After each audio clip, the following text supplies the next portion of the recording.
Hi hello everybody, Sumukha ಈ ಸೊಲ್ಯೂಷನ್ಸ್ಗೆ ತಮ್ಮೆಲ್ಲರಿಗೂ ಹಾರ್ದಿಕ ಸ್ವಾಗತ. ಸೊ ಇದು 2nd, 3rd ಮತ್ತು 4th ಫೆಬ್ರವರಿ 2022ಗೆ ಸಂಬಂಧಿಸಿದ ಡೈಲಿ ನ್ಯೂಸ್ ಪೇಪರ್ ಅನಾಲಿಸಿಸ್ ಮತ್ತು MCQs. ಮತ್ತು ಯಾರಿಗಾದರೂ ಈ ನಮ್ಮ ವಿಡಿಯೋಗೆ ಸಂಬಂಧಿಸಿದ ಮಾಹಿತಿಗಳು PPTಯಲ್ಲಿ ಬೇಕಾದಲ್ಲಿ ಡಿಸ್ಕ್ರಿಪ್ಷನಲ್ಲಿರುವಂಥ ಟೆಲಿಗ್ರಾಮ್ ಲಿಂಕ್ ಅಥವಾ ಬ್ಲಾಗ್ ಸ್ಪಾಟ್ನ ಮೂಲಕ ನೀವು ಖಂಡಿತವಾಗಿ ಮಾಹಿತಿಯನ್ನು ಪಡ್ಕೊಬಹುದು. ಸೊ ಇಷ್ಟು ಹೇಳ್ತಾ it is time to start the session. So ಇದು 1st ಫೆಬ್ರವರಿಗೆ ಸಂಬಂಧಿಸಿದ ಮಾಹಿತಿ. Question discussion. 21-22 ಆರ್ಥಿಕ ಸಮೀಕ್ಷೆಯ ಕೇಂದ್ರ ವಿಷಯ ಯಾವುದು ಅಂತ ಇದೆ. ಅದಕ್ಕೆ right answer is agile approach. ಹಾಗೆಯೇ ನೀತಿ ಆಯೋಗ್ನ 2021ರ ಸುಸ್ಥಿರ ಅಭಿವೃದ್ಧಿ ಗುರಿಗಳಲ್ಲಿ ಭಾರತ ಸೂಚ್ಯಾಂಕದಲ್ಲಿ ಭಾರತದ ಒಟ್ಟಾರೆ ಸ್ಕೋರ್ ಎಷ್ಟು? So the right answer is 66. And 2022-23ರ ಬಜೆಟ್ನಲ್ಲಿ ಯಾವ ಸಚಿವಾಲಯಕ್ಕೆ ಅತಿ ಹೆಚ್ಚು ಅನುದಾನ ಅಥವಾ ಹಣವನ್ನು ಹಂಚಿಕೆ ಮಾಡಲಾಗಿದೆ? And for that the right answer is defence ministry. ಹಾಗೆಯೇ 4ನೇದು 2022-23ರ ಬಜೆಟ್ ಪ್ರಕಾರವು ಭಾರತವು ಯಾವ ಕಾಲಕ್ಕೆ ಪ್ರವೇಶಿಸಿದೆ ಅಂತ ಹೇಳಿ ಮೆನ್ಷನ್ ಮಾಡಿದೆ, ಅಮೃತ ಕಾಲ. ಹಾಗೆಯೇ ಭಾರತದ ಕನ್ಸಾಲಿಡೇಟೆಡ್ ಫಂಡ್ನಿಂದ ಪ್ರತಿ ಸಚಿವಾಲಯದ ಎಲ್ಲ ವೆಚ್ಚದ ಬೇಡಿಕೆಗಳನ್ನು ಪೂರೈಸಲು ಯಾವ ವಿಧಿಯ ಪ್ರಕಾರ ವಿನಿಯೋಗ ಮಸೂದೆಯನ್ನು ಪರಿಚಯಿಸಲಾಗಿದೆ? Appropriation bill. That is according to 114 article 114 of the constitution. ಹಾಗೆಯೇ which scheme has been launched to fund the infrastructure and social developmental projects in the northeastern states? PM Divine ಅಂತ ಹೇಳಿಬಿಟ್ಟು prime ministers development initiative for north East. So ಇದಿಷ್ಟು ಕಳೆದ ವಿಡಿಯೋಗೆ ಸಂಬಂಧಿಸಿದ ಪ್ರಶ್ನೆಗಳ ಒಂದು ಉತ್ತರ. ಸೊ ಹೆಚ್ಚಿನ ನಮ್ಮ ಸ್ಟೂಡೆಂಟ್ಸ್ಗಳು ಕರೆಕ್ಟ್ ಉತ್ತರ ಕೊಟ್ಟಿದ್ದಾರೆ, ಒಳ್ಳೆ ಸಜೆಷನ್ಸ್ಗಳನ್ನು ಕೊಟ್ಟಿದ್ದಾರೆ. Hope so in the future ನಿಮ್ಮ ಎಲ್ಲ ಒಂದು ಬೇಡಿಕೆಗಳನ್ನು ಪೂರೈಸುವಂಥ ಒಂದು ಶಕ್ತಿ ಸಾಮರ್ಥ್ಯ ನಮಗೆ ಸಿಗಲಿ, ಹಾಗೂ ಆ ನಿಟ್ಟಿನಲ್ಲಿ ನಾವು ನಮ್ಮ ಸರ್ವ ಪ್ರಯತ್ನವನ್ನು ಕೂಡ ಮಾಡ್ತಾ ಇದ್ದೇವೆ. ಸೊ ಇವತ್ತಿನ ಸೆಷನ್ ಇಸ್ ವೆರಿ ಇಂಟ್ರೆಸ್ಟಿಂಗ್. ಯಾಕಂದರೆ ವಿಧವಾದ 12 ಕ್ವೆಶನ್ಸ್ಗಳ ಒಂದು ಪಟ್ಟಿ, 12ರಿಂದ 13 ಕ್ವೆಶನ್ಸ್ಗಳಿವೆ. ಡೆಫಿನೆಟ್ ಆಗಿ ಇದು ನಿಮ್ಮ ಕಾಂಪಿಟೇಟಿವ್ ಎಕ್ಸಾಮಿನೇಷನ್ಸ್ ತಯಾರಿಗೆ ಒಂದು ರೀತಿ ಹೆಲ್ಪ್ ಆಗಲಿಕ್ಕಿದೆ. ಸೊ ಮೊದಲನೇ ಪ್ರಶ್ನೆ ಹೀಗಿದೆ ನೋಡಿ. Siruvani dam was constructed for supplying the drinking water to which city? ಯಾವ ನಗರಕ್ಕೆ ಕುಡಿಯುವ ನೀರು ಸರಬರಾಜು ಮಾಡಲು ಸಿರುವಣಿ ಅಣೆಕಟ್ಟನ್ನು ನಿರ್ಮಿಸಲಾಗಿದೆ? And for this the right answer is option B, that is Coimbatore, ತಮಿಳುನಾಡಿನ ಕೊಯಮತ್ತೂರ್. ಸೊ ಈ ಪ್ರಶ್ನೆಯನ್ನು ನಾವೀಗ ನಮ್ಮ ಸೆಷನ್ನ ಹೆಸರು ಕರೆಂಟ್ ಅಫೇರ್ಸ್ ರಿಲೇಟೆಡ್ ಇರುವಂಥದ್ದು. ಸೊ ಈ ಡ್ಯಾಮ್ ಮತ್ತು ಕೊಯಂಬತ್ತೂರ್ ಇದಕ್ಕೆ ಹೇಗೆ ಸಂಬಂಧ ಮತ್ತು ಈಗ ಈ ವಿಷಯ ಯಾತಕ್ಕೆ ಬಂತು ಅಂತ ಹೇಳಿದರೆ, ಅದಕ್ಕಿಂತ ಮುಂಚೆ ಈ ಸಿರುವಾಣಿ ಅಣೆಕಟ್ಟಿನ ಬಗ್ಗೆ ಸ್ವಲ್ಪ ತಿಳ್ಕೊಳ್ಳುವಂಥ ಪ್ರಯತ್ನ ಮಾಡುವ. ಇದು ಸಿರುವಾಣಿ ನದಿಯ ಮೇಲೆ ಕಟ್ಟಲಾದಂಥ ಒಂದು ಅಣೆಕಟ್ಟು. ಹಾಗಾಗಿ ಅದನ್ನು ಸಿರುವಾಣಿ ಅಣೆಕಟ್ಟು ಅಥವಾ ಸಿರುವಾಣಿ ಡ್ಯಾಮ್ ಅಂತ ಹೇಳಿ ಕರೀತಾರೆ, which is in Coimbatore, India. ಈ ಸಿರುವಾಣಿ ನದಿ ಇದೆಯಲ್ಲ, ಇದು ಭವಾನಿ ನದಿಯ ಒಂದು ಉಪನದಿ. ಆ್ಯಂಡ್ ಈ ಭವಾನಿ ನದಿ ಇನ್ ಟರ್ನ್ ನಮ್ಮ ಕಾವೇರಿ ನದಿಯ ಒಂದು ಉಪನದಿ. So Siruvani is a tributary of Bhavani and Bhavani is in turn is a tributary of Kaveri. ಹಾಗೂ ಈ ಸಿರುವಾಣಿ ಅಣೆಕಟ್ಟು ಎಲ್ಲಿದೆ ಅಂತ ಹೇಳಿದ್ರೆ, ಇದು ಕೇರಳದ ಪಾಲಕ್ಕಾಡ್ ಜಿಲ್ಲೆಯಲ್ಲಿ ಇರುವಂಥದ್ದು. ಓಕೆ. ಆ್ಯಂಡ್ ಈ ಅಣೆಕಟ್ಟನ್ನು ಸಿರುವಾಣಿ ನದಿ ಮೇಲೆ ಕಟ್ಟಲಾಗಿದೆ. ಸೊ ಈ ಅಣೆಕಟ್ಟಿನಿಂದ ಯಾರಿಗೆ ಪ್ರಯೋಜನ ಅಂತ ಹೇಳಿದರೆ, ಇದು ತಮಿಳುನಾಡಿನ ಕೊಯಂಬತ್ತೂರ್ ನಗರಕ್ಕೆ ಕುಡಿಯುವ ನೀರಿನ ಪೂರೈಕೆಗಾಗಿ ಇರುವಂತಹ ಒಂದು ಅಣೆಕಟ್ಟು. ಓಕೆ. ಸೊ ಇದು ಈಗ ಪ್ರಸಕ್ತ ಯಾಕೆ ನ್ಯೂಸ್ನಲ್ಲಿದೆ ಅಂತ ಹೇಳಿದ್ರೆ, ತಮಿಳುನಾಡಿನ ಚೀಫ್ ಮಿನಿಸ್ಟರ್ MK ಸ್ಟಾಲಿನ್ ಅವರು ಕೇರಳದ ಚೀಫ್ ಮಿನಿಸ್ಟರ್ ಅವರಿಗೆ ಒಂದು ರಿಕ್ವೆಸ್ಟ್ ಅನ್ನು ಕಳಿಸಿದ್ದಾರೆ. ಏನಂತ ಕಳಿಸಿದ್ದಾರೆ ಅಂತ ಹೇಳಿದ್ರೆ, ಆಗ್ಲೇ ಹೇಳಿದಾಗೆ ಸಿರುವಾಣಿ ಡ್ಯಾಮ್ ಅಂತ ಹೇಳೋದು ಇದು ಎಲ್ಲಿದೆ? ಕೇರಳ ರಾಜ್ಯದಲ್ಲಿದೆ. ಸೊ ಈ ಅಣೆಕಟ್ಟಿಗೆ ಸಂಬಂಧಿಸಿದಾಗೆ ಫುಲ್ ರಿಸರ್ವಾಯರ್ ಲೆವೆಲ್ ಅನ್ನು ಅಂದ್ರೆ 878.50 ಮೀಟರ್ಸ್. ಸೊ ಒಂದೊಂದು ಡ್ಯಾಮಿನ ಒಂದೊಂದು FRL ಅಥವಾ ಫುಲ್ ರಿಸರ್ವಾಯರ್ ಲೆವೆಲ್ ಅಂದ್ರೆ ಫುಲ್ ಆಗಿ ನೀರನ್ನು ಹಿಡ್ಕೊಳ್ಳುವಂತ ಕೆಪಾಸಿಟಿ ಇದೆಯಲ್ಲ, ಅದನ್ನು ನಾವು ಫುಲ್ ರಿಸರ್ವಾಯರ್ ಲೆವೆಲ್ ಅಂತ ಹೇಳುವಂಥದ್ದು. So Tamil Nadu chief minister Kerala chief ಮಿನಿಸ್ಟರ್ಗೆ ಏನು ರಿಕ್ವೆಸ್ಟ್ ಅನ್ನು ಕಳಿಸಿದ್ದಾರೆ ಅಂತ ಹೇಳಿದ್ರೆ, ಈ ಸಿರುವಾಣಿ ಡ್ಯಾಮ್ಗೆ ಸಂಬಂಧಿಸಿದಾಗೆ ಫುಲ್ ರಿಸರ್ವಾಯರ್ ಲೆವೆಲ್ನ ಆ ಒಂದು ನೀರಿನ ಮೇಂಟೆನೆನ್ಸ್ ಅನ್ನು ಮಾಡಿ. ಈ ರೀತಿ ಮಾಡಿದ್ರೆ ನಮ್ಮ ಕೊಯಂಬತ್ತೂರ್ ಕಾರ್ಪೊರೇಷನ್ ಮತ್ತು ಅದಕ್ಕೆ ಸಂಬಂಧಿಸಿದ ಹತ್ತಿರದ ಪಟ್ಟಣಗಳಿಗೆ ಯಾವುದೇ ರೀತಿಯ ತೊಡಕಿಲ್ಲದೆ ನೀರಿನ ಒಂದು ಸಪ್ಲೈ ಅಥವಾ ಸರಬರಾಜು ಮಾಡಲಿಕ್ಕೆ ಸಾಧ್ಯ ಆಗ್ತದೆ ಅಂತ ಹೇಳಿಬಿಟ್ಟು ತಮಿಳುನಾಡು CM ಒಂದು ಒಳ್ಳೆಯ ಒಂದು ಇಂಟೆನ್ಷನಲ್ಲಿ ಕೇರಳ ಚೀಫ್ ಮಿನಿಸ್ಟರ್ ಅವರಿಗೆ ಒಂದು ಲೆಟರ್ ಅನ್ನು ಬರೆದಿದ್ದಾರೆ. ಸೊ ಅದರಲ್ಲಿ MK ಸ್ಟಾಲಿನ್ ಅವರು ಏನು ಕೋಟ್ ಮಾಡ್ತಾರೆ ಅಂತ ಹೇಳಿದ್ರೆ, ಈ ನೀರಿನ ಫುಲ್ ಕೆಪಾಸಿಟಿಯನ್ನು ಒಂದು ವೇಳೆ ಆ ಡ್ಯಾಮ್ ಅಲ್ಲಿ ಮೇಂಟೈನ್ ಮಾಡದೇ ಹೋದ್ರೆ ಈ ಕೊಯಂಬತ್ತೂರ್ ಕಾರ್ಪೊರೇಷನ್ ಮತ್ತು ಅದಕ್ಕೆ ಸಂಬಂಧಿಸಿದ ಹತ್ತಿರದ ಆ ಪ್ರದೇಶಗಳಿಗೆ ನೀರಿನ ಒಂದು ಪೂರೈಕೆ, ಅದರಲ್ಲೂ ಸಮ್ಮರ್ ಸೀಸನ್ ಅಲ್ಲೂ ನೀರಿನ ಪೂರೈಕೆಯಲ್ಲಿ ಅಲ್ಲಿ ತೊಡಕಾಗ್ತದೆ. ಸೊ ಆ ನಿಟ್ಟಿನಲ್ಲಿ ಈ ಒಂದು ಪ್ರಶ್ನೆಯನ್ನು ನಾವು ಹಾಕೊಂಡಿರುವಂಥದ್ದು. ಸೊ ಸಿರುವಾಣಿ ನದಿ ಎಂಬುದು ಕೊಯಂಬತ್ತೂರ್ ನಗರದ ಮೂಲಕ ಹರಿಯುವಂತ ನದಿ, ಭವಾನಿ ನದಿಯ ಉಪನದಿ, ಹಾಗೂ ಇದಕ್ಕೆ ಸಂಬಂಧಿಸಿದ ಅಣೆಕಟ್ಟು ಮಾತ್ರ ಕೇರಳದಲ್ಲಿ ಇರುವಂಥದ್ದು. Okay, so this is how you have to remember. ಈಗ ಎರಡನೇ ಪ್ರಶ್ನೆ, who has been appointed as the vice chief of the army staff, ಸೇನೆಯ ಉಪಮುಖ್ಯಸ್ಥರಾಗಿ ಯಾರು ನೇಮಕಗೊಂಡಿದ್ದಾರೆ? And for this the right answer is option D, that is lieutenant general Manoj Pande. So option D is right answer. So ಇದು ಹಿಂದೂ ದಿನಪತ್ರಿಕೆಯಲ್ಲಿ ಬಂದಿರುವಂತಹ ಮಾಹಿತಿ. Lieutenant general Manoj Pande ಅವರು army staff, vice chief of the army staff ಆಗಿ lieutenant general CP Mohanty ಅವರು ವಯೋನಿವೃತ್ತಿ ಹೊಂದಿರೋ ಹಿನ್ನೆಲೆಯಲ್ಲಿ ಅವರ ಚಾರ್ಜ್ ತಗೊಂಡಿದ್ದಾರೆ. ಹಾಗೂ ಲೆಫ್ಟಿನೆಂಟ್ ಜನರಲ್ ಪಾಂಡೆ ಅವರು ಈಗ ಆರ್ಮಿಯ ಸೀನಿಯರ್ ಮೋಸ್ಟ್ ಆಫೀಸರ್ ಆಗಿದ್ದಾರೆ. ಸೊ ಹಾಗಾಗಿ ನೆಕ್ಸ್ಟ್ ಜನರಲ್ ಮನೋಜ್ ನವರಾಣೆ ಅವರು ಏಪ್ರಿಲ್ 2022 ಅಲ್ಲಿ ಅವರು ರಿಟೈರ್ ಆಗುವಾಗ, so he will take over, that is Lieutenant General Manoj Pandey, who has been the Vice Chief of the Army Staff, will take over of the current chief, who is none other than Manoj Narwane. ಮೂರನೇ ಪ್ರಶ್ನೆ, which country was termed as an apartheid state by the Amnesty International on 1st Feb 2022? 1ನೇ February 2022 ರಂದು Amnesty international ಯಾವ ದೇಶವನ್ನು ವರ್ಣಭೇದ ನೀತಿ ಪಾಲಿಸುವ ರಾಜ್ಯ ಅಂದರೆ ದೇಶ ಎಂದು ಕರೆದಿದೆ? And for this, the right answer is option D, that is Israel. Israel ಅನ್ನು ಈ ರೀತಿಯಾಗಿ ಕರೆದಿದೆ ಆಮ್ನೆಸ್ಟಿ ಇಂಟರ್ನ್ಯಾಷನಲ್. ಸೊ ಯಾತಕ್ಕೋಸ್ಕರ ಕರೆದಿದೆ? Let us see. ಇದು ಕೂಡ ಹಿಂದೂ ದಿನಪತ್ರಿಕೆಯಲ್ಲಿ ಬಂದಿರುವಂತಹ ಮಾಹಿತಿ. ಆಮ್ನೆಸ್ಟಿ ಇಂಟರ್ನ್ಯಾಷನಲ್ ಅಂತ ಹೇಳುವಂತ ಒಂದು ಅಂತಾರಾಷ್ಟ್ರೀಯ ಹೆಸರಾಂತ ಸರ್ಕಾರೇತರ ಸಂಘಟನೆ ಅವರ famous NGO, it has labelled Israel ದೇಶವನ್ನು ಈ ಒಂದು ಅಪರ್ಥೈಡ್ ಅಂದ್ರೆ ವರ್ಣಭೇದ ನೀತಿಯನ್ನು ಪಾಲಿಸುವಂತ ಒಂದು ದೇಶ ಅಂತ ಹೇಳಿ ಅದಕ್ಕೆ ಹೆಸರಿಟ್ಟಿದೆ. Because it is treating the Palestinians as an inferior racial group. ಅಲ್ಲಿ ಪ್ಯಾಲೆಸ್ಟೀನಿಯನ್ ಅನ್ನು ಬಹಳಷ್ಟು ಇನ್ಫೀರಿಯರ್ ಆಗಿರುವಂತ ಒಂದು ಜನಾಂಗೀಯ ಸಮೂಹ ಅಂತ ಹೇಳಿ ಅವರು ಕನ್ಸಿಡರ್ ಮಾಡ್ತಾ ಇದ್ದಾರೆ. ಬೇಸಿಕಲಿ ಇಸ್ರೇಲ್ ಅದೊಂದು ಜೂಯಿಷ್ ದೇಶ ಆಗಿದ್ದು ಇಸ್ರೇಲ್ ಅದನ್ನು ಖಡಾಖಂಡಿತವಾಗಿ ತಳ್ಳಿ ಹಾಕಿದೆ ಆ ಒಂದು ಸ್ಟೇಟ್ಮೆಂಟ್ ಅನ್ನು. ಸೊ ಆಮ್ನೆಸ್ಟಿ ಇಂಟರ್ನ್ಯಾಷನಲ್ ಅಂದ್ರೆ ಏನು ಅಂತ ತಿಳ್ಕೊಂಡ್ಬಿಡುವ. ಇದು ಲಂಡನ್ ಮೂಲದ ಒಂದು NGO ಆಗಿದ್ದು ಇದು 1961ಕ್ಕೆ ಅಸ್ತಿತ್ವಕ್ಕೆ ಬಂದಂತಹ ಒಂದು ಸಂಸ್ಥೆ. And the organization aims for the implementation of the Universal Declarations of Human Rights adopted in 1948. ಹಾಗೂ ಈ ಸಂಸ್ಥೆಗೆ 1977ರಲ್ಲಿ ನೊಬೆಲ್ ಶಾಂತಿ ಪ್ರಶಸ್ತಿ ಕೂಡ ಬಂದಿದೆ for it's defence of human dignity against torture. ನಾಲ್ಕನೇ ಪ್ರಶ್ನೆ, which of the following king is not a contemporary of Ramanujacharya? ಈ ಕೆಳಗಿನ ಯಾವ ರಾಜ ರಾಮಾನುಜಾಚಾರ್ಯರ ಸಮಕಾಲೀನನಲ್ಲ? And for this, the right answer is option D, that is Kulothunga III. Okay, Kulothunga III is a right answer.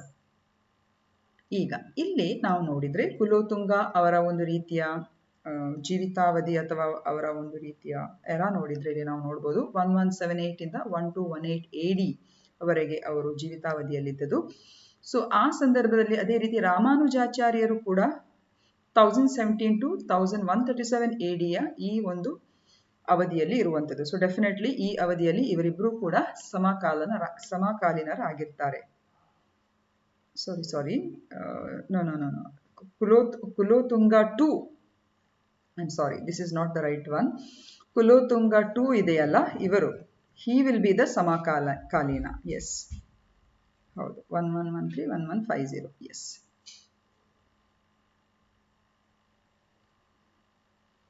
okay, 1 second.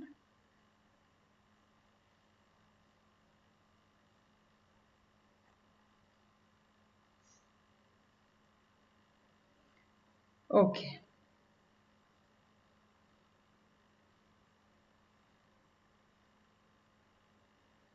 So ಇಲ್ಲಿ ನಾವು ನೋಡಿದ್ರೆ ಇವರು ಯಾರ ಸಮಕಾಲೀನನಲ್ಲ ಅಂತ ಹೇಳಿದ್ರೆ, so the right answer is Kulothunga III.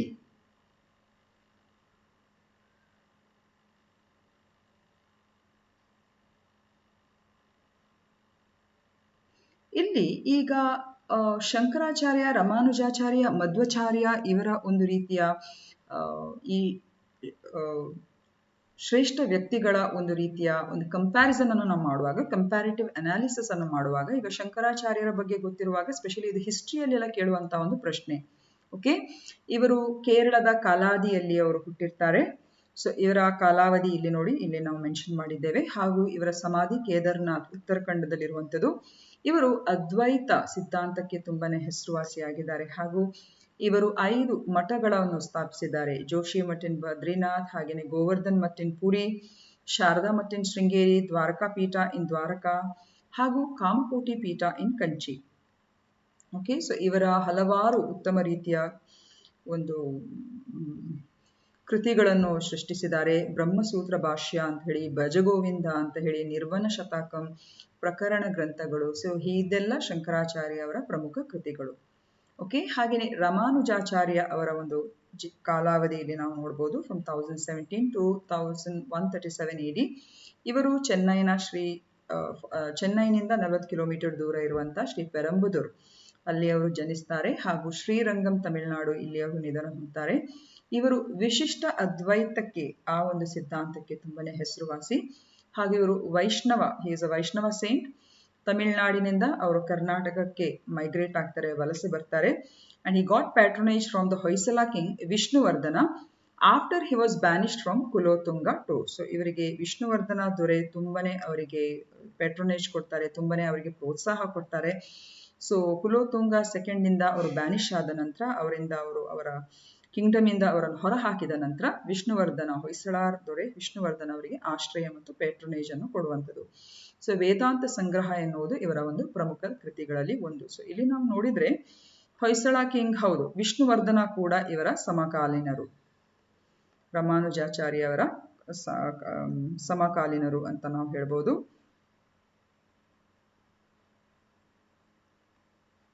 S, ಈಗ ವೆರಿ ಇಂಪಾರ್ಟೆಂಟ್ ಇಲ್ಲಿ ಮಧ್ವಾಚಾರ್ಯ ಅವರ ಬಗ್ಗೆ ಕೂಡ ಹೇಳೋದಿದ್ರೆ, ಇವರು ಉಡುಪಿಯ ಪಾಜಕದಲ್ಲಿ ಅವರು ಹುಟ್ಟಿರ್ತಾರೆ.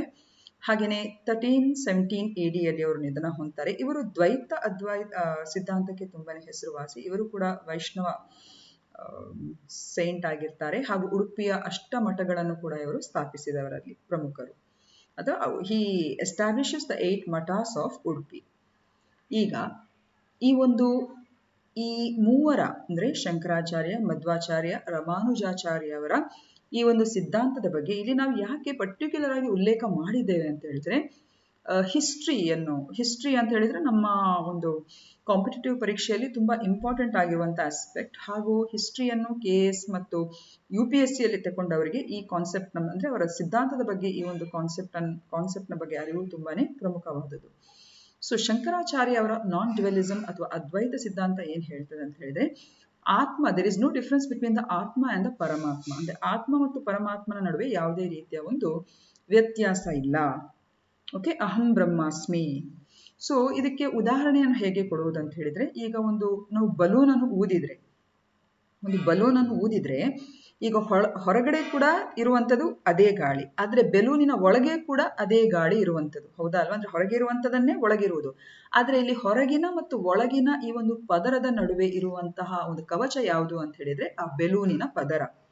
ಸೊ ಶಂಕರಾಚಾರ್ಯ ಅವರ ಒಂದು ಅದ್ವೈತ ಸಿದ್ಧಾಂತ ಏನ್ ಹೇಳ್ತಿದೆ ಅಂತ ಹೇಳಿದ್ರೆ, ಈ ಆತ್ಮ ಮತ್ತು ಪರಮಾತ್ಮನ ನಡುವೆ ಇರುವಂತ ಈ ಮಾಯೆ ಎಂಬುದಿದೆಯಲ್ಲ, ಅದೇ ಆತ್ಮ ಮತ್ತು ಪರಮಾತ್ಮನನ್ನು ಬೇರೆ ಬೇರೆಯಾಗಿ ಪ್ರತ್ಯೇಕಿಸಿದೆ.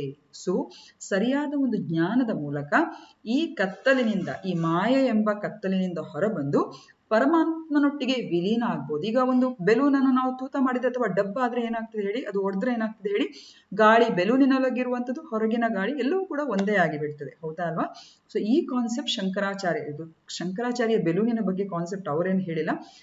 ಈ ಕಾನ್ಸೆಪ್ಟ್ ನಿಮಗೆ ಅರ್ಥ ಮಾಡ್ಕೊಳ್ಳಿಕ್ಕೆ ನಾವೆಲ್ಲ ಎಕ್ಸಾಂಪಲ್ ಅನ್ನು ಹೇಳುವಂಥದ್ದು. ಸ್ಟೂಡೆಂಟ್ಸ್ಗಳಿಗೆ ನಾವು ಹೇಳಿಕೊಡುವಾಗ ಈ ರೀತಿ ಎಕ್ಸಾಂಪಲ್ ಕೊಟ್ಟರೆ ಅವರಿಗೆ ಹೆಚ್ಚು ಮನವರಿಕೆ ಆಗ್ತದೆ ಅಂತ ಹೇಳುವಂತ ದೃಷ್ಟಿಯಲ್ಲಿ ಇದನ್ನು ಹೇಳ್ತಾ ಇದ್ದೀವಿ. ಓಕೆ, ಸೊ ಶಂಕರಾಚಾರ್ಯ ಅವರ ಅದ್ವೈತ ಫಿಲಾಸಫಿ ಏನ್ ಹೇಳ್ತದೆ ಅಂತ ಹೇಳಿದ್ರೆ, ಆತ್ಮ ಮತ್ತು ಪರಮಾತ್ಮನಿಗೆ ಯಾವುದೇ ರೀತಿಯ ವ್ಯತ್ಯಾಸ ಇಲ್ಲ.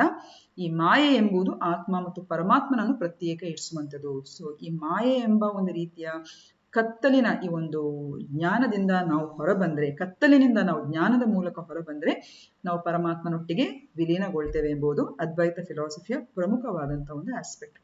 ಹಾಗೆ ಮಧ್ವಾಚಾರ್ಯರ ದ್ವೈತ ಫಿಲಾಸಫಿ ಅವ್ರು ಏನ್ ಹೇಳ್ತಾರೆ ಅಂತ ಹೇಳಿದ್ರೆ, ಅಂದ್ರೆ ಆ ಸಿದ್ಧಾಂತದ ಪ್ರಕಾರ ಏನು ಅಂತ ಹೇಳಿದ್ರೆ, ಆತ್ಮ ಮತ್ತು ಪರಮಾತ್ಮ ಎಂಬುದು ಎರಡು ಪ್ರತ್ಯೇಕವಾಗಿರುವಂತಹ ಒಂದು ಎಂಟಿಟೀಸ್, ಅಂಶಗಳು. ಓಕೆ, ಹಾಗೂ ಅವ್ರು ಹೇಳ್ತಾರೆ ಅಂದ್ರೆ ಹೀಗೆ, ಈಗ ಇದು ಆತ್ಮ ಮತ್ತು ಇದು ಪರಮಾತ್ಮ ಅಂತ ಹೇಳಿದ್ರೆ ಇದು ಬೇರೆ ಬೇರೆ. ಶಂಕರಾಚಾರ್ಯ ಹೇಳ್ತಾರೆ ಎಲ್ಲವೂ ಒಂದೇ, ಅಹಂ ಬ್ರಹ್ಮಾಸ್ಮಿ ಅಂತ ಹೇಳುವಂತ ತತ್ವ, ಆತ್ಮನೂ ಒಂದೇ ಪರಮಾತ್ಮನೂ ಒಂದೇ ಅಂತ ಹೇಳಿ. ಆದ್ರೆ ಮಧ್ವಾಚಾರ್ಯರ ಈ ದ್ವೈತ ಫಿಲಾಸಫಿ ಏನ್ ಹೇಳ್ತದೆ, ಆತ್ಮ ಬೇರೆ ಪರಮಾತ್ಮ ಬೇರೆ, ಅರ್ಥ ಆಯ್ತಲ್ಲ. ಆದ್ರೆ ಭಕ್ತಿ ಮತ್ತು ಶ್ರದ್ಧೆಯಿಂದ ಈ ವ್ಯಕ್ತಿ, ಅರ್ಥ ಆಯ್ತಲ್ಲ, ವ್ಯಕ್ತಿ ಅಥವಾ ಮನುಷ್ಯ ಅವನು ಮುಕ್ತಿಯನ್ನು ಪಡ್ಕೊಳ್ಳಿಕ್ಕೆ ಸಾಧ್ಯ. ಆದ್ರೂ ಮುಕ್ತಿಯನ್ನು ಪಡ್ಕೊಳ್ಬಹುದು, ಮನುಷ್ಯ ಜನ್ಮನಿಂದ ಮುಕ್ತಿ ಪಡ್ಕೊಬಹುದು, ಆದ್ರೆ ಪರಮಾತ್ಮನಾಗ್ಲಿಕ್ಕೆ ನಾವು ಸಾಧ್ಯ ಇಲ್ಲ. ಯಾಕಂದ್ರೆ ಪರಮಾತ್ಮ ಎಂಬುದು ಅದು ಬೇರೆನೇ ಒಂದು ಅಂಶ. ಸೊ ಆತ್ಮದಿಂದ ನಾವು ಮುಕ್ತಿಯನ್ನು ಪಡ್ಕೊಬಹುದು ಅಂತ ಹೇಳುವುದು ಮಧ್ವಾಚಾರ್ಯ ಅವರ ತತ್ವ.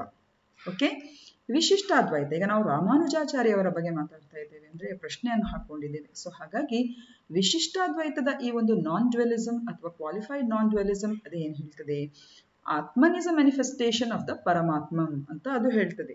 ಅರ್ಥ ಆಯ್ತಲ್ಲ.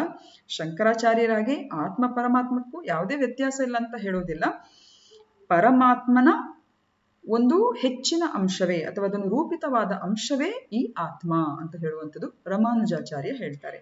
ಹಾಗೂ ಇವರು ಹೇಳ್ತಾರೆ, ಅಂದ್ರೆ ಇವರು ಮಧ್ವಾಚಾರ್ಯ ಮತ್ತು ಶಂಕರಾಚಾರ್ಯರ ನಡುವಿನ ಒಂದು ರೀತಿಯ ಒಂದು ಸಿದ್ಧಾಂತವನ್ನು ಪ್ರತಿಪಾದಿಸ್ತಾರೆ. ಓಕೆ, ಅವರೇನ್ ಹೇಳ್ತಾರೆ, ಡಿವೋಷನ್, ಶ್ರದ್ಧೆ ಮತ್ತು ಭಕ್ತಿಯಿಂದ ನಮಗೆ ಮುಕ್ತಿ ಸಿಗ್ಬಹುದು, ಹಾಗೂ ಈ ಮೂಲಕ ನಾವು ಪರಮಾತ್ಮನ ಜೊತೆ ವಿಲೀನ ಹೊಂದಬಹುದು ಅಂತ ಹೇಳುವಂಥದ್ದು ರಾಮಾನುಜಾಚಾರ್ಯ ಅವರ ವಿಶಿಷ್ಟಾದ್ವೈತ ಸಿದ್ಧಾಂತದ ತತ್ವ. ಓಕೆ, ಸೊ ಇದಿಷ್ಟು ಈ ಒಂದು ಕಾನ್ಸೆಪ್ಟ್ ನಿಮಗೆ ಕ್ಲಾರಿಟಿ ಇರಲಿ. ಸೊ ಈ ಪ್ರಶ್ನೆಯನ್ನು ನಾವು ಹಾಕಿರುವಂತಹ ಉದ್ದೇಶ ಇಷ್ಟೇ. ನಿಮಗೆಲ್ಲ ಗೊತ್ತಿರುವ ಹಾಗೆ ಇತ್ತೀಚೆಗೆ 216 ಫೀಟ್ನ ರಾಮಾನುಜಾಚಾರ್ಯ ಅವರ ಪಂಚಲೋಹದ ವಿಗ್ರಹ, 5 metals, gold, copper, silver, brass and zinc, so ಇದನ್ನು ಮುಚಿಂಟಲ್ ಹೈದರಾಬಾದ್ನಲ್ಲಿ ಇತ್ತೀಚೆಗೆ ಪ್ರತಿಷ್ಠಾಪಿಸಿದ್ದಾರೆ. ಹಾಗೂ it would be dedicated to the world on February 5th. So February 5ರಂದು ಅದನ್ನು ದೇಶಕ್ಕೆ ಅಂದ್ರೆ ಇಡೀ ವಿಶ್ವಕ್ಕೆ ಸಮರ್ಪಣೆ ಮಾಡಿದ್ರು. To mark 1000 years since the birth of the Hindu reformist saint. So 1000 ವರ್ಷಗಳ ಈ ಒಂದು ಮಹಾನ್ ವ್ಯಕ್ತಿ ಆಚಾರ್ಯರು ಹುಟ್ಟಿದ ಈ ಒಂದು ದಿವಸದ ಪ್ರಯುಕ್ತ ಈ ಒಂದು ವಿಗ್ರಹವನ್ನು ಅಲ್ಲಿ ಅನುಷ್ಠಾನಗೊಳಿಸಿದ್ದಾರೆ. And the world second largest statue is termed as the Statue of Equality. Okay.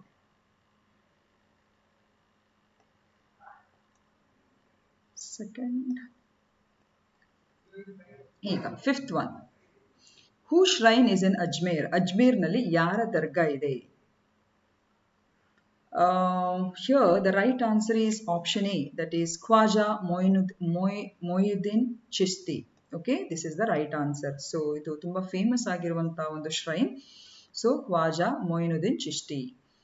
So this is the right answer. So ಇದು ಸೂಫಿ ಪರಂಪರೆಗೆ ಸಂಬಂಧ ಒಂದು ತತ್ವ. ಸೊ ಸೂಫಿ ಪರಂಪರೆ ಎಂಬುದು ಇಸ್ಲಾಂನ ಒಂದು ವಿಭಜಿತವಾಗಿರುವಂತಹ ಅದರ ಒಂದು ಇನ್ನೊಂದು ರೂಪ ಅಂತ ಹೇಳ್ಬೋದು, mystical form of Islam. So ಇಲ್ಲಿ ಸ್ವಶಿಸ್ತು ಅಥವಾ ಸ್ವಯಂ ಶಿಸ್ತುಗೆ ತುಂಬಾನೇ ಹೆಚ್ಚಿನ ಒಂದು ಪ್ರಾಶಸ್ತ್ಯ ಕೊಡುವಂಥದ್ದು. ಸೊ ಹಾಗೂ ಭಕ್ತಿ ಮೂಲಕ ದೇವರ ಕಡೆ ಅಥವಾ ದೇವರ ಬಗ್ಗೆ ನಮಗೆ ನಾಲೆಜ್ ಅಥವಾ ಜ್ಞಾನವು ಸಿಗುವಂಥದ್ದು. ಹಾಗೂ Sufis believe service in humanity, service to humanity is consider service to God. So ಮಾನವನ ಸೇವೆ ಅಥವಾ ಮನುಷ್ಯನಿಗೆ ಸೇವೆ ಮಾಡುವುದು ದೇವರ ಸೇವೆಗೆ ಸಮ ಅಂತ ಹೇಳುವಂಥದ್ದು ಸೂಫಿಯವರು ತುಂಬಾನೇ ಅದನ್ನು ನಂಬ್ಕೊಳ್ತಾರೆ. ಹಾಗೂ ಖ್ವಾಜಾ ಮೊಯಿದ್ದೀನ್ ಚಿಸ್ತಿ ಅಂತ ಹೇಳಿದ್ರೆ ಇವರು ಈಗಿನ ಇರಾನ್ ಸಿಜಿಸ್ತಾನ್ ಅಂತ ಹೇಳುವಂತಹ ಒಂದು ಸ್ಥಳದಲ್ಲಿ ಅವರು ಹುಟ್ಟಿರ್ತಾರೆ. ಹಾಗೂ ಮೊಹಮ್ಮದ್ ಗೋರಿ ಅವರು ಪೃಥ್ವಿರಾಜ್ ಚೌಹಾನ್ ಅವರನ್ನು ಟರೈನ್ 2ನೇ ಯುದ್ಧದಲ್ಲಿ ಅವರು ಸೋಲಿಸಿದ ನಂತರ ಅವರು ದೆಹಲಿಯಲ್ಲಿ ತಮ್ಮ ಒಂದು ರೀತಿಯ ಅಧಿಕಾರವನ್ನು ಸ್ಥಾಪಿಸ್ತಾರೆ. ಸೊ ಆ ಸಂದರ್ಭದಲ್ಲಿ ಖ್ವಾಜಾ ಮೊಯಿನುದ್ದೀನ್ ಚಿಸ್ತಿ ಅವರು ಅಲ್ಲಿ ವಾಸಿಸ್ತಾ ಈ ಒಂದು ಪ್ರೀಚಿಂಗ್ ಅಂದ್ರೆ ಉಪನ್ಯಾಸಗಳನ್ನು ಕೊಟ್ಕೊಂಡು ಅಜ್ಮೇರ್ನಲ್ಲಿ ಅವರು ವಾಸಿಸ್ತಾ ಇದ್ರು. ಸೊ ಇದನ್ನು ಯಾಕೆ ನಾವು ಪ್ರಶ್ನೆಯನ್ನು ಹಾಕಿದ್ದೇವೆ ಅಂತ ಹೇಳಿದ್ರೆ, prime minister Shri Narendra Modi presented a chadar which shall be offered at the Ajmer Sharif Dargah on the Urs of Khwaja Moinuddin Chishti.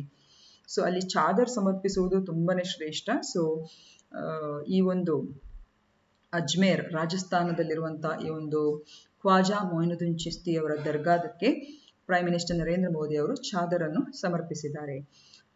ಅಲ್ಲಿ ಈ ದರ್ಗಾಗಳಲ್ಲಿ ಅಥವಾ ಈ ಒಂದು ಅಂತಹ ಸೂಫಿ ಸೇಂಟ್ಸ್ಗಳ ದರ್ಗಾದಲ್ಲಿ ಉರುಸ್ ಅಂತ ಹೇಳುವಂತಹ ಒಂದು ಫೆಸ್ಟಿವಲ್ ಇದೆಯಲ್ಲ, ಅಥವಾ ಒಂದು ಸಂಭ್ರಮ ಅಥವಾ ಉತ್ಸವ ತುಂಬಾನೇ ಶ್ರೇಷ್ಠ ಅಥವಾ ಪ್ರಾಮುಖ್ಯತೆಯನ್ನು ಪಡ್ಕೊಳ್ತದೆ.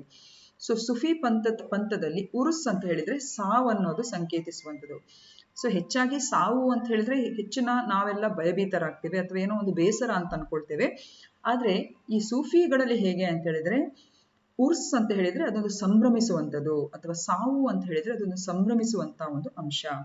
ಸೊ ಅಲ್ಲಿ ಅವರು ಹೇಗೆ ಇದು ಮಾಡ್ತಾರೆ ಅಂತ ಹೇಳಿದ್ರೆ, ಈಗ ಸೂಫಿ ಸೈಂಟ್ ಮೊಯಿನುದ್ದೀನ್ ಚಿಸ್ತಿ ಅವರ ಡೆತ್ ಆನಿವರ್ಸರಿ ಏನಿದೆ ಅದನ್ನು ಸಂಭ್ರಮಿಸುವಂತ ಒಂದು ನಿಟ್ಟಿನಲ್ಲಿ ಈ ಉರುಸ್ ಉತ್ಸವವನ್ನು ಅವರು ಆಯೋಜಿಸುವಂಥದ್ದು. ಸೊ ಇದು ಪ್ರತಿ ವರ್ಷ ಅಜ್ಮೇರ್ ರಾಜಸ್ಥಾನದಲ್ಲಿ ಇದನ್ನು ಹಮ್ಮಿಕೊಳ್ತಾರೆ.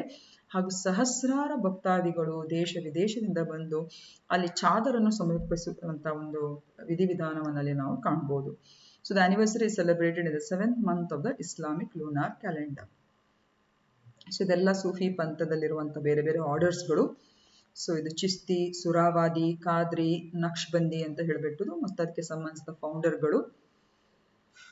ಸೊ ಖ್ವಾಜಾ ಮೊಯಿನುದ್ದೀನ್ ಚಿಸ್ತಿ ಇವರು ಅಜ್ಮೇರ್ನಲ್ಲಿ ತುಂಬಾನೇ ಏರಿಯಾ ಆಫ್ ಪ್ರೊಪಗೇಷನ್ ಅಲ್ಲಿ ಇತ್ತು ಇವರದು. ಹಾಗೂ ಇಂಪಾರ್ಟೆಂಟ್ ಪರ್ಸನ್ಸ್ ಇವರ ಈ ಆರ್ಡರ್ ಒಟ್ಟಿಗೆ ಅಸೋಸಿಯೇಟ್ ಆಗಿರುವಂಥದ್ದು ಕುತುಬುದ್ದೀನ್ ಬಕ್ತಿಯಾರ್ ಕಾಕಿ, ನಿಜಾಮುದ್ದೀನ್ ಔಲಿಯಾ, ಹಾಗೆಯೇ ಸೂರಾವಾದಿಯಲ್ಲಿ ಹಮೀದುದ್ದೀನ್ Nagori. So these are the different areas of propagation and the founders. ಈಗ 26ನೇ ಆವೃತ್ತಿಯ ಚಳಿಗಾಲದ ಒಲಿಂಪಿಕ್ಸ್ ಯಾವ ನಗರದಲ್ಲಿ ನಡೆಯುತ್ತಿದೆ? The 24th edition of Winter Olympics is held in which city? And for this the right answer is option A, that is Beijing. So Beijing ಅಲ್ಲಿ ನಡೆಯುವಂಥದ್ದು. So ಇತ್ತೀಚೆಗೆ ನಿಮ್ಗೆ ಗೊತ್ತಿರುವ ಹಾಗೆ ಚೀನಾದು ಗೌರ್ಮೆಂಟ್ ಏನ್ ಮಾಡಿದೆ ಅಂತ ಹೇಳಿದ್ರೆ, ಪೀಪಲ್ಸ್ ಲಿಬರೇಷನ್ ಆರ್ಮಿಯ ರೆಜಿಮೆಂಟ್ ಕಮಾಂಡರ್ ಅವರನ್ನು he was involved in the Galwan valley attack. So ಅವರನ್ನು 24ನೇ ಈ ವಿಂಟರ್ ಟಾರ್ಚ್ ಒಲಿಂಪಿಕ್ ಟಾರ್ಚ್ ರಿಲೇಗೆ ಅವರನ್ನು ಆಯ್ಕೆ ಮಾಡ್ಕೊಂಡಿದ್ದಾರೆ. ಸೊ ಇದನ್ನು ಭಾರತ ತುಂಬಾನೇ ವಿಷಾದನೀಯ ಅಂತ ಹೇಳಿ ಅನೌನ್ಸ್ ಮಾಡಿದೆ. ಸೊ ಹಾಗಾಗಿ ಡಿಪ್ಲೊಮ್ಯಾಟಿಕ್ ಬಾಯ್ಕಾಟ್ ಈ ಒಂದು ಗೇಮ್ಸ್ ಇಂದ ಅದರ ಓಪನಿಂಗ್ ಸೆರೆಮನಿಗೆ ಸಂಬಂಧಿಸಿದಾಗೆ ಡಿಪ್ಲೊಮ್ಯಾಟಿಕ್ ಆಗಿ ಇದನ್ನು ಬಾಯ್ಕಾಟ್ ಮಾಡುವಂತ ಒಂದು ನಿರ್ಧಾರವನ್ನು ಕೂಡ ಕೈಗೊಂಡಿದೆ. In which year Indus Water Treaty was signed between India and Pakistan? Bharat ಮತ್ತು ಪಾಕಿಸ್ತಾನದ ನಡುವೆ ಸಿಂಧೂ ನದಿ ಜಲ ಒಪ್ಪಂದಕ್ಕೆ ಯಾವ ವರ್ಷದಲ್ಲಿ ಸಹಿ ಹಾಕಲಾಯಿತು? And for this the right answer is option C, that is 1960. So Indus water treaty ಇದನ್ನು ತುಂಬಾ ಸಲ ಪರೀಕ್ಷೆಗೆಲ್ಲ ಕೇಳಿದ್ದಾರೆ, UPSC ಪರೀಕ್ಷೆಗಳಿಗೆಲ್ಲ ಕೇಳಿದ್ದಾರೆ. ಸೊ ಇಂಡಸ್ ವಾಟರ್ ಸಿಸ್ಟಮ್ ಅಂತ ಹೇಳಿದ್ರೆ ಇದು ಸಿಂಧೂ ನದಿಯ ಮತ್ತು ಅದರ ಉಪನದಿಗಳ ಒಂದು ಒಟ್ಟು ನೀರಾವರಿ ವ್ಯವಸ್ಥೆ ಹಾಗೂ ಅದಕ್ಕೆ ಸಂಬಂಧಿಸಿದ ಒಂದು ಒಪ್ಪಂದ.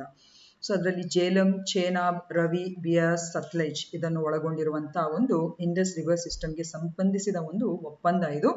ಹಾಗೂ ಈ ಒಂದು ಜಲಾನಯನ ಪ್ರದೇಶವನ್ನು ಭಾರತ ಮತ್ತು ಪಾಕಿಸ್ತಾನ ಪ್ರಮುಖವಾಗಿ ಶೇರ್ ಮಾಡ್ಕೊಳ್ತದೆ. ಹಾಗೂ ಸಣ್ಣ ಪ್ರಮಾಣದಲ್ಲಿ ಚೀನಾ ಮತ್ತು ಅಫ್ಘಾನಿಸ್ತಾನ್ ಕೂಡ ಶೇರ್ ಮಾಡ್ಕೊಳ್ತದೆ. ಈಗ ಈ ಸಿಂಧೂ ನದಿ ಒಪ್ಪಂದ ಏನಿದೆ, ಇಟ್ ಈಸ್ ಬೇಸಿಕಲಿ ಒಂದು ನೀರು ಶೇರಿಂಗ್ ಅಗ್ರಿಮೆಂಟ್ ಅಥವಾ ನೀರನ್ನು ಹಂಚಿಕೆ ಮಾಡುವಂತ ಒಂದು ಒಪ್ಪಂದ ಭಾರತ ಮತ್ತು ಪಾಕಿಸ್ತಾನದ ನಡುವೆ. ಇದು ಸೆಪ್ಟೆಂಬರ್ 19, 1960ಕ್ಕೆ ಇದು ಸಹಿ ಹಾಕಲಾಯಿತು. ಹಾಗೂ ಈ ಒಂದು ಒಪ್ಪಂದಕ್ಕೆ ಬ್ರೋಕರೇಜ್ ಅಥವಾ ಒಂದು ಮೀಡಿಯೇಟ್ ಮಾಡಿದವರು ಯಾರು ಅಂತ ಹೇಳಿದ್ರೆ ವರ್ಲ್ಡ್ ಬ್ಯಾಂಕ್. ಅದನ್ನು ನೀವು ನೆನಪಿಟ್ಕೊಳ್ಬೇಕು. ಈಗ ಈ ಇಂಡಸ್ ನೀರು ಒಪ್ಪಂದಕ್ಕೆ ಸಂಬಂಧಿಸಿದಾಗೆ, ನದಿ ನೀರಿನ ಹಂಚಿಕೆಯ ಒಪ್ಪಂದಕ್ಕೆ ಸಂಬಂಧಿಸಿದಾಗೆ, ಇದು ಇಂಡಸ್ ನದಿ ಮತ್ತು ಅದರ 5 ಪ್ರಮುಖ ಉಪನದಿಗಳ ಒಂದು ನೀರಿನ ಹಂಚಿಕೆಗೆ ಸಂಬಂಧಿಸಿದಾಗಿ ಇರುವಂತಹ ಒಂದು ಒಪ್ಪಂದ. ಸೊ ಭಾರತಕ್ಕೆ ಈ ಒಂದು ಇಂಡಸ್ ನದಿಯ 3 ಪೂರ್ವಕ್ಕೆ ಹರಿಯುವಂತ ಅಂದ್ರೆ ಈಸ್ಟರ್ನ್ ರಿವರ್ಸ್ ಅಂತ ಹೇಳುವಂತ ರವಿ, ಬಿಎಸ್ ಮತ್ತು ಸಟ್ಲಜ್. ಸೊ ಈ ನದಿ ಆನಂತರ ಪಾಕಿಸ್ತಾನದಲ್ಲೂ ಕೂಡ ಹರಿತದೆ. ಆದ್ರೆ ಪೂರ್ವ ಭಾಗದ ಈ 3 ನದಿಗಳ ಮೇಲೆ ಭಾರತಕ್ಕೆ ಒಂದು ನಿಯಂತ್ರಣ ಬಂತು. ಸೊ ಇದರ ಅನ್ವಯ ಈ ನದಿಗಳ ನೀರಿಗೆ ಅಥವಾ ಈ ಉಪನದಿಗಳ ನೀರಿಗೆ ಸಂಬಂಧಿಸಿದಾಗೆ ಭಾರತಕ್ಕೆ ಯಾವುದೇ ರೀತಿಯ ರಿಸ್ಟ್ರಿಕ್ಷನ್ಸ್ ಇಲ್ಲದ ರೀತಿಯಲ್ಲಿ ಅವೈಲೇಬಿಲಿಟಿ ಅಥವಾ ಅದರ ಮೇಲೆ ನಿಯಂತ್ರಣ ಇರುವಂಥದ್ದು. ಹಾಗೂ ಪಾಕಿಸ್ತಾನಕ್ಕೂ ಕೂಡ ಅದೇ ಇಂಡಸ್, ಚೇನಬ್ ಮತ್ತು ಜೇಲಂ ನದಿಯ ಮೇಲೆ ಒಂದು ಪಶ್ಚಿಮ ಅಂದ್ರೆ 3 ವೆಸ್ಟರ್ನ್ ರಿವರ್ಸ್ನ ಮೇಲೆ ಅದಕ್ಕೊಂದು ಕಂಟ್ರೋಲ್ ಸಿಕ್ಕಿತು.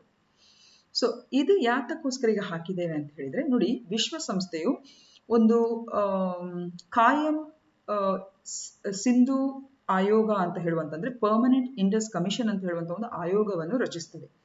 ಯಾವುದು? ವಿಶ್ವಸಂಸ್ಥೆ. ಈ ಇಂಡಸ್ ವಾಟರ್ ಟ್ರೀಟಿಯನ್ನು ಬ್ರೋಕರೇಜ್ ಮಾಡಿರುವಂತದ್ದು ವರ್ಲ್ಡ್ ಬ್ಯಾಂಕ್.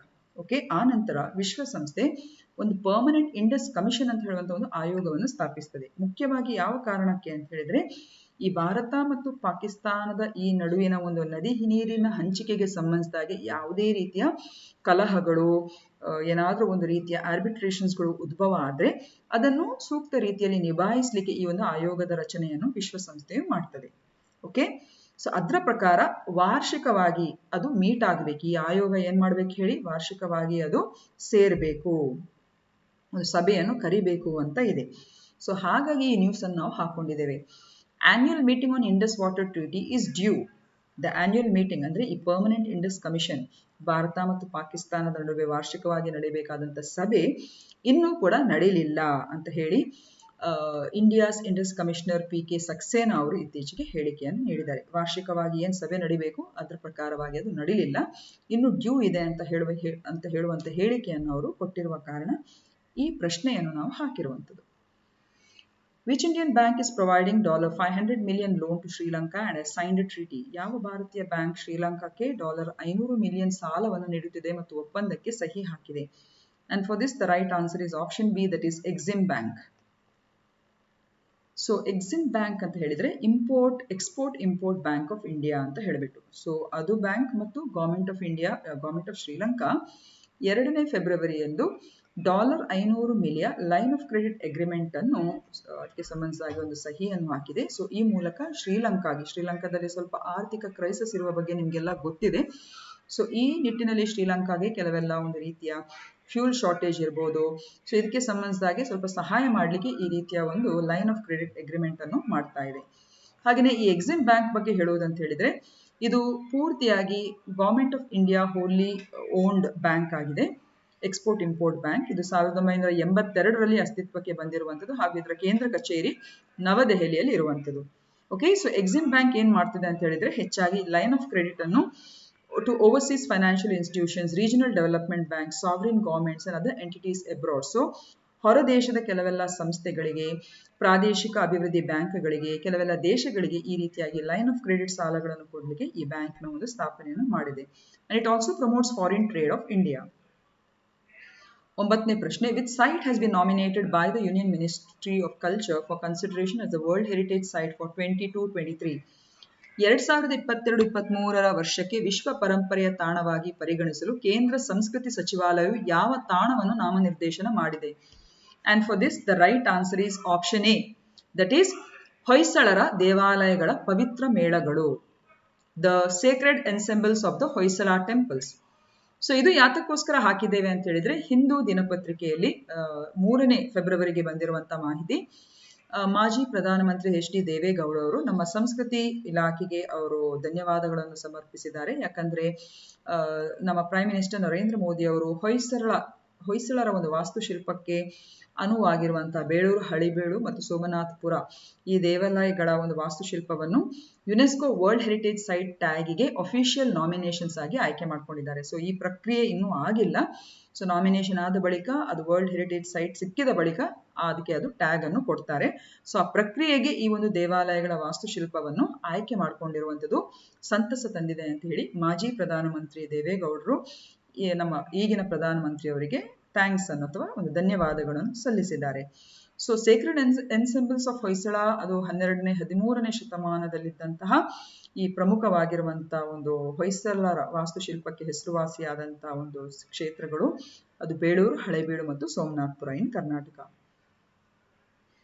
ಸೊ ಇಲ್ಲಿ ನಾವು ನೋಡಬಹುದು ಬೇಳೂರಿನ ಚನ್ನಕೇಶವ ದೇವಸ್ಥಾನ, ಇದು ವಿಷ್ಣುವರ್ಧನ ಅವರಿಂದ ಸ್ಥಾಪಿಸಲ್ಪಟ್ಟಿರುವಂಥದ್ದು ಇನ್ ದ ಇಯರ್ 1117 AD. ಹಾಗೆಯೇ Halebidu Hoysaleshwara temple, it is built by Ketamalla who was the chief of the public works department under the Hoysala king Vishnuvardhana, and it was completed after Vishnuvardhana's death during the reign of Ballala II. ಹಾಗೆಯೇ Somanathapura Keshava temple ನ construction, Keshava temple ಸೋಮನಾಥಪುರದಲ್ಲಿರುವಂಥದ್ದು. It was built by Soma Dandanayak who is the general of Narasimha III in 1268 AD. 10ನೇ ಪ್ರಶ್ನೆ, Ramsar treaty is an international treaty for the conservation and efficient use of wetlands which was signed on February 2, 1971 in the city of Ramsar. Where is Ramsar?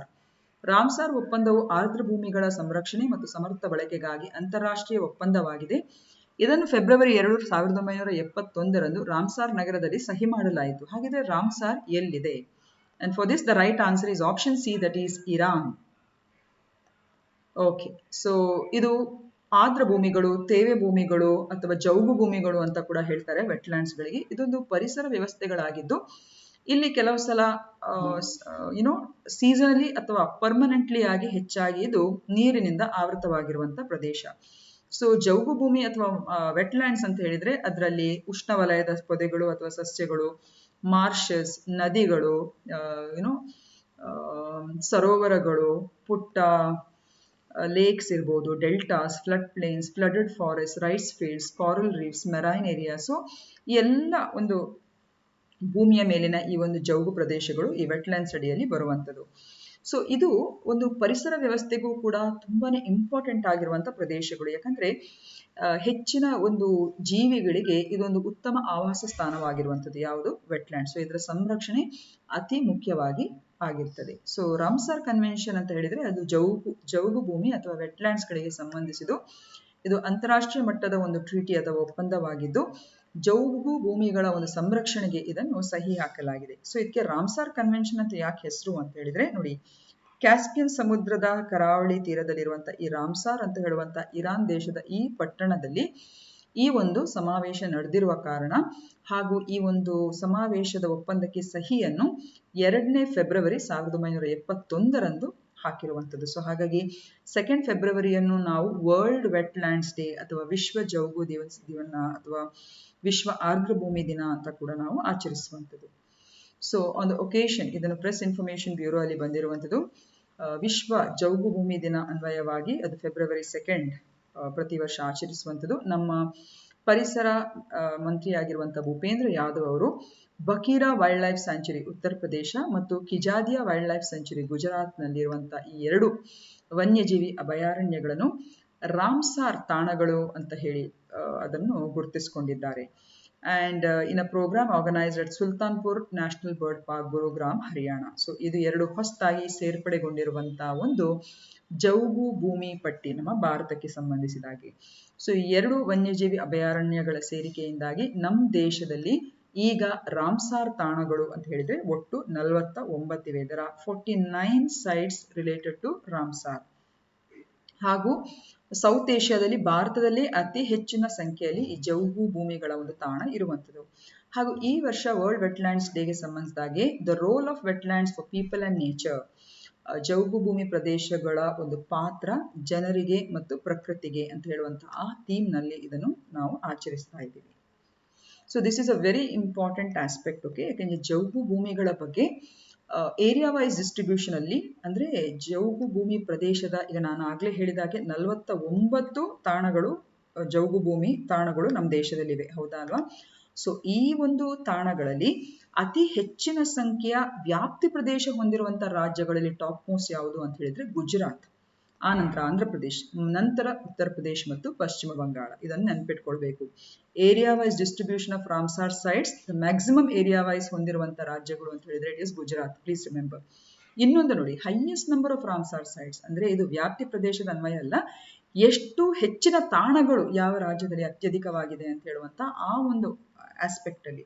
So Uttar Pradesh is the highest or has got the highest number of Ramsar sites. 10 Ramsar ತಾಣಗಳು ಆ ಒಂದು ರಾಜ್ಯದಲ್ಲಿ ಇರುವಂಥದ್ದು. ಹಾಗೂ first Ramsar site of India is Chilka lake, Chilka ಸರೋವರ ಒಡಿಸ್ಸಾ ಮತ್ತು ಕಿಯೋಲಾಡಿಯೋ ರಾಷ್ಟ್ರೀಯ ಉದ್ಯಾನವನ ರಾಜಸ್ಥಾನದಲ್ಲಿ. Sorry, this is in Rajasthan. Okay, I am sorry. Keoladeo national park in Rajasthan. ಹಾಗೇನೆ ರಾಮ್ಸಾರ್ ಸೈಟ್ ಇದು ಸುಂದರ್ಬನ್ ಡೆಲ್ಟಾ ಏನಿದೆ ಅದು ಬೃಹತ್ ಆಗಿರುವಂತಹ ನಮ್ಮ ದೇಶದಲ್ಲಿರುವಂತಹ ಒಂದು ರಾಮ್ಸಾರ್ ತಾಣ. ಹಾಗೂ ಚಿಕ್ಕದಾಗಿರುವಂತಹ ರಾಮ್ಸಾರ್ ತಾಣ ಯಾವುದು ಅಂತ ಹೇಳಿದ್ರೆ Renuka wetland is in Himachal Pradesh. ಈಗ 11ನೇ ಪ್ರಶ್ನೆ, which Indian sports person has been nominated for the prestigious Laureus world breakthrough of the year award? ಪ್ರತಿಷ್ಠಿತ ಲಾರೆಸ್ ವರ್ಷದ ವಿಶ್ವ ಬ್ರೇಕ್ ಥ್ರೂ ಪ್ರಶಸ್ತಿಗೆ ಯಾವ ಭಾರತೀಯ ಕ್ರೀಡಾಪಟು ನಾಮನಿರ್ದೇಶನಗೊಂಡಿದ್ದಾರೆ? And for this the right answer is option B, that is Neeraj Chopra. So ನಿಮಗೆಲ್ಲ ಗೊತ್ತಿರುವ ಹಾಗೆ ಇದು ಪ್ರಜಾವಾಣಿಯಲ್ಲಿ ಬಂದಿರುವಂಥದ್ದು. ಟೋಕಿಯೋ ಒಲಿಂಪಿಕ್ಸ್ ಚಿನ್ನದ ಪದಕ ವಿಜೇತ ಜಾವ್ಲಿನ್ ಥ್ರೋ ಪಟು ಭಾರತದ ನೀರಜ್ ಚೋಪ್ರಾ ಅವರು ಪ್ರತಿಷ್ಠಿತ ಲಾರೆಸ್ ವರ್ಷದ ಬ್ರೇಕ್ ಥ್ರೂ ಪ್ರಶಸ್ತಿಗೆ ನಾಮನಿರ್ದೇಶನಗೊಂಡಿದ್ದಾರೆ. ಟೆನ್ನಿಸ್ ತಾರೆಯರಾದ ರಷ್ಯಾದ ಡ್ಯಾನಿಯಲ್ ಮೆಡ್ವೆಡೆವ್ ಮತ್ತು ಬ್ರಿಟನ್ನ ಎಮ್ಮಾ ರಡುಕಾನು ಕೂಡ ಈ ಪಟ್ಟಿಯಲ್ಲಿದ್ದಾರೆ. ಪ್ರಶಸ್ತಿ ವಿಜೇತರ ಹೆಸರುಗಳನ್ನು ಏಪ್ರಿಲ್ನಲ್ಲಿ ಬಹಿರಂಗಪಡಿಸಲಾಗುತ್ತದೆ. ಲಾರೆಸ್ ಪುರಸ್ಕಾರಕ್ಕೆ ನಾಮನಿರ್ದೇಶನಗೊಂಡ ಭಾರತದ 3ನೇ ಕ್ರೀಡಾಪಟು ಎನಿಸಿಕೊಂಡಿದ್ದಾರೆ ನೀರಜ್ ಚೋಪ್ರಾ. ಈ ಹಿಂದೆ ಕ್ರಿಕೆಟ್ ದಿಗ್ಗಜರಾದ ಸಚಿನ್ ತೆಂಡೂಲ್ಕರ್ ಮತ್ತು ಕುಸ್ತಿಪಟು ವಿನೇಶಾ ಫೋಗಟ್ ಈ ಪಟ್ಟಿಗೆ ಸೇರಿದ್ರು. 12ನೇ ಪ್ರಶ್ನೆ, Pandit Bhimsen Joshi belong to which gharana of Hindustani music? Pandit Bhimsen Joshi ಅವರು ಹಿಂದೂಸ್ತಾನಿ ಸಂಗೀತದ ಯಾವ ಘರಾನೆಗೆ ಸೇರಿದ್ದಾರೆ? ಸೊ ಇದಕ್ಕೆ ಕರೆಕ್ಟ್ ಉತ್ತರ Kirana gharana of Hindustani music. So Pandit Bhimsen Joshi ಅವರು ಫೆಬ್ರವರಿ 4, 1922ಗೆ ಅವರು ಜನಿಸಿರ್ತಾರೆ ಹಾಗೂ ಅವರು ಭಾರತ ರತ್ನವನ್ನು 2008ರಲ್ಲಿ ಪಡೆದಿರ್ತಾರೆ. ಇವರು ಹಿಂದೂಸ್ತಾನಿ ಕ್ಲಾಸಿಕ್ ಮ್ಯೂಸಿಕ್ನ ಕಿರಾಣ ಘರಾನಕ್ಕೆ ಸೇರಿದವರಾಗಿದ್ದಾರೆ. ಸೊ ಕಿರಾಣ ಅಂತ ಹೇಳಿದ್ರೆ ಉತ್ತರ ಪ್ರದೇಶದ ಅಂದ್ರೆ ಈ ಒಂದು ಸಂಗೀತ ಕ್ಷೇತ್ರಕ್ಕೆ ಸಂಬಂಧಿಸಿದಾಗಿ ಇದೊಂದು ಪುಟ್ಟ ಪಟ್ಟಣ ಕಿರಾಣ, ತುಂಬಾನೇ ಹೆಸರುವಾಸಿಯಾಗಿರುವಂಥದ್ದು. ಹಾಗೆ ಇದು ಉಸ್ತಾದ್ ಅಬ್ದುಲ್ ಕರೀಂ ಖಾನ್ ಅವರಿಂದ ಅದು ತುಂಬಾನೇ ಫೇಮಸ್ ಆಗಿರುವಂಥದ್ದು. ಸೊ ಇದನ್ನು ಯಾಕೆ ನಾವು ಈ ಪ್ರಶ್ನೆಯನ್ನು ಹಾಕಿದ್ದೇವೆ ಅಂತ ಹೇಳಿದ್ರೆ, ಅವರ 100ನೇ ಜನ್ಮ ವಾರ್ಷಿಕೋತ್ಸವದ ಅಂಗವಾಗಿ ಶ್ರೀ ನರೇಂದ್ರ ಮೋದಿ ಅವರು ಪಂಡಿತ್ ಭೀಮ್ಸೇನ್ ಜೋಶಿ ಅವರಿಗೆ ಟ್ರಿಬ್ಯೂಟ್ಸ್ ಅನ್ನು ಸಲ್ಲಿಸ್ತಾರೆ. ಹಾಗೆ ಇವತ್ತಿನ ಕೊನೆ ಪ್ರಶ್ನೆ, who was a viceroy of India when Chauri Chaura incident took place? So Chauri Chaura ಘಟನೆ ನಡೆದಾಗ ಭಾರತದ ವೈಸ್ರಾಯ್ ಯಾರಾಗಿರ್ತಾರೆ? ಸೊ ಅದಕ್ಕೆ ಕರೆಕ್ಟ್ ಉತ್ತರ option A, that is Lord Reading. Okay, Lord Reading is the right answer. So Chauri Chaura ಘಟನೆ ಮತ್ತು ಹಿನ್ನೆಲೆಯನ್ನು ನೋಡಿದ್ರೆ, ಆಗಸ್ಟ್ 1, 1920ರಂದು ಗಾಂಧೀಜಿ ಸರ್ಕಾರದ ವಿರುದ್ಧ ಅಸಹಕಾರ ಚಳುವಳಿಯನ್ನು ಪ್ರಾರಂಭಿಸ್ತಾರೆ. ಸೊ ಸೆಪ್ಟೆಂಬರ್ 1920ರಲ್ಲಿ ಏನಾಗ್ತದೆ, ಭಾರತೀಯ ರಾಷ್ಟ್ರೀಯ ಕಾಂಗ್ರೆಸ್ ಕಲ್ಕತ್ತಾದಲ್ಲಿ ನಡೆದ ತನ್ನ ವಿಶೇಷ ಅಧಿವೇಶನದಲ್ಲಿ ಅಸಹಕಾರ ನಿರ್ಣಯವನ್ನು ಅಂಗೀಕರಿಸುತ್ತದೆ. ಈ ವಿಶೇಷ ಅಧಿವೇಶನದ ಅಧ್ಯಕ್ಷತೆಯನ್ನು ಲಾಲಾ ಲಜಪತ್ ರಾಯ್ ಅವರು ವಹಿಸ್ತಾರೆ. ಅಸಹಕಾರಿ ಚಳವಳಿಯ 3 ಪ್ರಮುಖ ಬೇಡಿಕೆಗಳನ್ನು ಅದು ಹೊಂದಿರ್ತದೆ. ಒಂದು, ಬ್ರಿಟಿಷರು ಭಾರತಕ್ಕೆ ಸ್ವರಾಜ್ಯವನ್ನು ನೀಡಬೇಕು. 1919ರ ಜಲಿಯನ್ ವಾಲಾಬಾಗ್ ಘಟನೆಯ ತಪ್ಪುಗಳನ್ನು ಬ್ರಿಟಿಷರು ಸರಿಪಡಿಸಿಕೊಬೇಕು. ಹಾಗೂ ಬ್ರಿಟಿಷರು ಟರ್ಕಿಯ ಒಟಮನ್ ಸುಲ್ತಾನನ ಸ್ಥಾನಮಾನ ಮತ್ತು ಪ್ರತಿಷ್ಠೆಯನ್ನು ಪುನಃಸ್ಥಾಪಿಸಬೇಕಾಗಿತ್ತು. ಓಕೆ, ಅಸಹಕಾರ ಆಂದೋಲನವು ಸಾಮೂಹಿಕ ಚಳುವಳಿಯಾಗಿ ಮಾರ್ಪಟ್ಟಿತು ಮತ್ತು ಎಲ್ಲಾ ಜಾತಿ, ಮತ ಮತ್ತು ಪ್ರದೇಶಗಳ ಜನರು ಅದರಲ್ಲಿ ಭಾಗವಹಿಸಿದರು. ಈಗ ಚೌರಿ ಚೌರಾ ಘಟನೆಗೆ ಸಂಬಂಧಿಸಿದಾಗಿ ಫೆಬ್ರವರಿ 4, 1922ರಂದು ಉತ್ತರ ಪ್ರದೇಶದ ಗೋರಖ್ಪುರ್ ಜಿಲ್ಲೆಯ ಚೌರಿ ಚೌರಾದಲ್ಲಿ ಅಸಹಕಾರ ಚಳುವಳಿಯಲ್ಲಿ ಭಾಗವಹಿಸಿದ ಪ್ರತಿಭಟನಾಕಾರರ ದೊಡ್ಡ ಗುಂಪನ್ನು ಪೊಲೀಸರು ಚದುರಿಸುವಾಗ ಘರ್ಷಣೆಗೆ ಅದು ಒಳಗಾಯಿತು. ಪೊಲೀಸರು ಗುಂಡು ಹಾರಿಸಿದರು. ಇದಕ್ಕೆ ಪ್ರತಿಯಾಗಿ ಪ್ರತಿಭಟನಾಕಾರರು ಪೊಲೀಸ್ ಠಾಣೆಗೆ ಬೆಂಕಿ ಹಚ್ಚಲು ಮುಂದಾದರು. ಇದರಿಂದಾಗಿ ಪೊಲೀಸ್ ಠಾಣೆಯಲ್ಲಿ ಅಪಾರ ಸಾವು ನೋವು ಸಂಭವಿಸಿತು. ಪೊಲೀಸರ ಹತ್ಯೆಯ ಅಪರಾಧವನ್ನು ಗಾಂಧೀಜಿಯು ಖಂಡಿಸಿದರು ಮತ್ತು ಫೆಬ್ರವರಿ 12, 1922ರಂದು ಅವರು ಅಸಹಕಾರ ಚಳುವಳಿಯನ್ನು ಅಮಾನತುಗೊಳಿಸಿದರು. ಸೊ ಈ ನಮ್ಮ ಪ್ರೈಮ್ ಮಿನಿಸ್ಟರ್ ನರೇಂದ್ರ ಮೋದಿ ಅವರು he remembered the heroes of our freedom struggle on completion of 100 years of Chauri Chaura incident.